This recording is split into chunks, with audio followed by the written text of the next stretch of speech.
1964, o Brasil perdia um dos grandes nomes do humor, Mussum.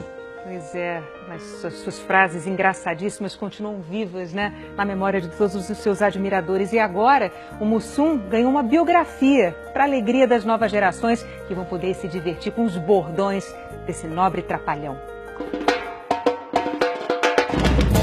A cachaça engarrafada com mel era tudo que um tal Antônio Carlos tomava. E todo mundo chamava de mel mesmo, até a hora que esse tal Antônio Carlos resolveu abreviar a coisa. E o mel virou mé.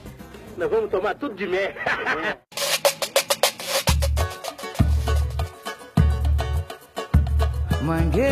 Toda sexta-feira, no começo da noite, ele chegava aqui no Buraco Quente para um começo de plantão que às vezes durava o final de semana inteiro.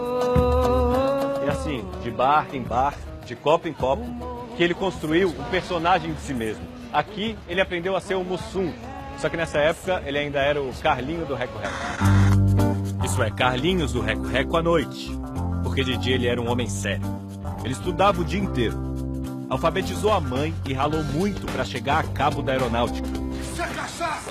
É água! É cachaça! É água! É cachaça! É água! E foi nessa vida dupla que ele formou o grupo Os Originais do Samba. A diferença nossa realmente era que nós tínhamos muita coreografia, muito passo, samba no pé.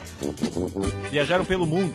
Ficamos 6 meses no México. Eu comecei a fazer Carmen Miranda ali, em 64, e o Mussum, os Originais do Samba, estavam ali me escorando, me ajudando.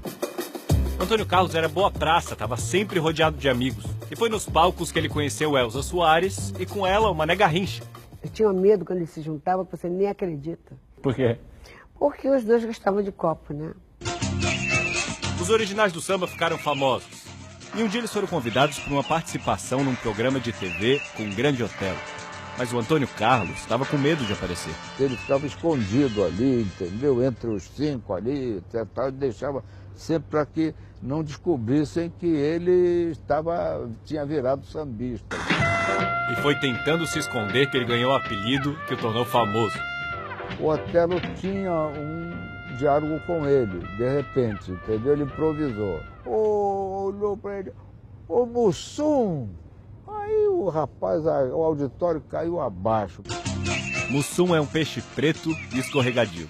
E foi assim que Antônio Carlos virou Mussum para sempre.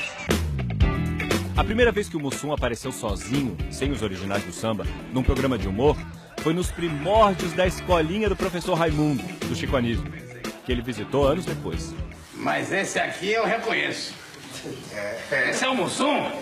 É, Esse é o Mussum, já foi meu aluno? Eu brincava de falar assim, enrolado. O Chico falou pra mim, não, Mussum, você deve usar mais o tranquilis, o como de fatos e o não tem problemas. Foi aí que ele ganhou aquele linguajar que o deixou famoso. Cacildes. Vaselina no farebe do povo. Mesmo com um padrinho desses, ele não queria saber de ser comediante na TV. O negócio dele era samba. O Mussum que era o nosso humorista, né? Primeiro apito do trem. Um título que ele sempre recusou. Eu não acho humorista. Humorista é o Jô Soares, o Dedé Santana, o Zacarias. O cara se transforma, tem vários tipos de recursos. Qual é a diferença, eu sou cômico, então? eu sou um cômico, um caricato. Até que uma dupla de comediantes percebeu isso. Eles eram ambiciosos e queriam aumentar a sua trupe. Eu falei, Renato, por que a gente não põe um afrodescendente? Hoje é afrodescendente, né? No meu tempo eu falei, por que ele não bota o negão com a gente, né? Mas ele é músico, ele é sambista, não importa. Eu escrevo só as partes que ele vai entrar, só aquelas piadinhas, ele entra, dá a piadinha dele, sai, volta. O Dedé sempre perturbou muito, eu achava que eu não ia dar pro negócio. Demorou para que Dedé conseguisse convencer Mussum, mas conseguiu. Olha a tua véia. E o trio Trapalhão depois virou um quarteto com a entrada de Zacarias. Eu não sei o que elas estão pensando, não sei. E o Domingo ganhou uma trilha sonora.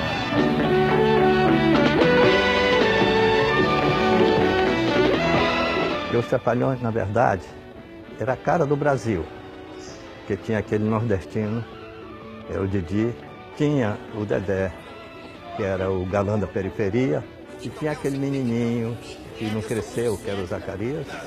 E tinha o Mussum, que era o malandro do morro. Aquele cara que bebia e não dava mau exemplo. Nos anos 70, 80 ou 90, eles faziam as mesmas piadas e era engraçado. A gente vê agora, 20 anos depois, continua engraçado. Ele era caras e bocas. Eu tô tranquilo daqui, rapaz. Que isso? E alvo de piadas por causa da sua cor. Você é faixa preta? Que faixa? Sou preto inteiros, compadre, inteiros. É um palhaço voando. Aí a véia criou. Era racista as piadas que se faziam com o Mussum? Ninguém entendia isso como racismo. Ninguém.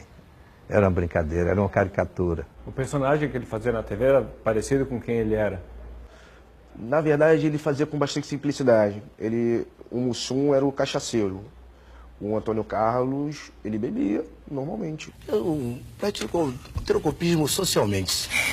Era caseiro, ele só era assim meio preocupada com as crianças em sentido de estudo, né? Ele era meio rígido. Ficou difícil para conciliar televisão, filme, música, e ele acabou expulso dos originais do samba. Aí o Mussum teve que optar. Optou pelos Trapalhões.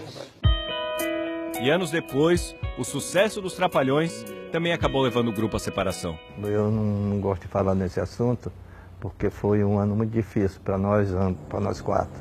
Não foi entre nós a confusão, foi de empresa para empresa. Aí resolvemos fazer um filme, ele ia fazer outro e tal. Eles voltaram 9 meses depois, mas nunca mais foram os mesmos. E Antônio Carlos era um homem diferente daquele do começo dessa história.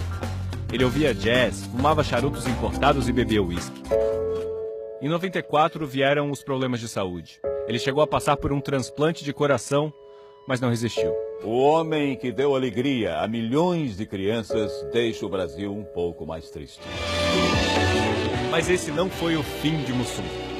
As piadas curtas e os maneirismos da fala se multiplicam pela internet. 20 anos depois da morte, o Trapalhão biografado segue presente.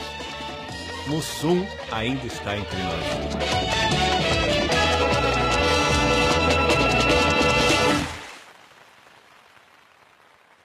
Que figuraça, Fez parte da nossa infância, né? E um humor legal, inocente, né? Engraçado demais, simpático demais. Eu diria que ele era fantástico. Isso, hoje ele falaria, vai Brasil!